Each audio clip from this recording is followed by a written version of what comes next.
একটা ধর্ষিতা মেয়েকে বউ হিসেবে মেনে নেওয়ার মানসিকতা সবার থাকে না। ওকেও তাদের মধ্যে একজন। হ্যাঁ, কেউ কেউ আছে আফজাল ভাই মেনে নেয়, কিন্তু তারা না অনেক মহৎ। আর অভি তো কখনো দাবি করে নাই যে সে মহৎ।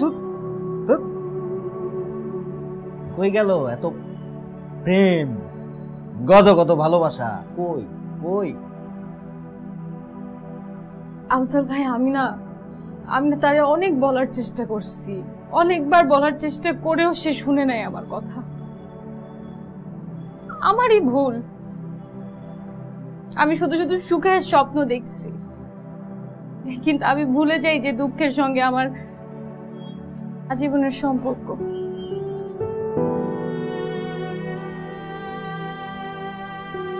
এত সুন্দর বানাইছে তোরে,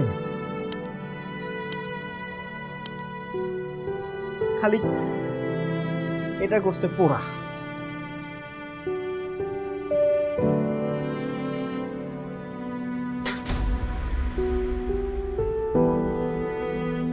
সুন্দর, এই সুন্দর আমার জীবনের সবচেয়ে বড় শত্রু।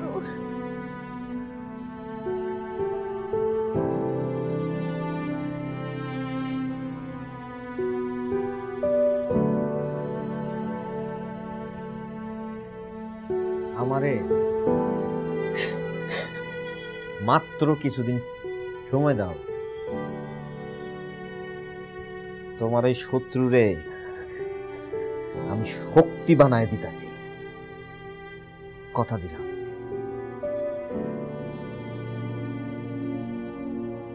বাইসা তো থাকুন লাগবো না?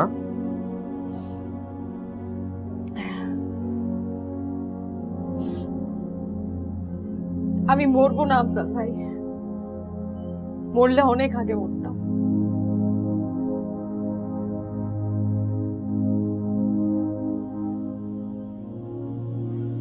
আফজাল ভাই কই নিয়ে আসলাম ওকে?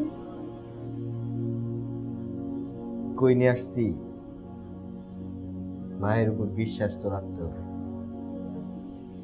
আচ্ছা, কিন্তু কতক্ষণ ধরে বসে আছি, কেউই তো আসে না। সবাই বসে থাকে 3 ঘন্টা 5 ঘন্টা, মর্জি হলে আসে, নইলে আসে না, তবে আসবে। নানা কাজে বিজি থাকে। হ্যাঁ, আরে আফজাল ভাই কি অবস্থা? আরে অনেকদিন পর বসুন বসুন বসুন বসুন। বসো। ভালো তো নাকি? হ্যাঁ ভালো।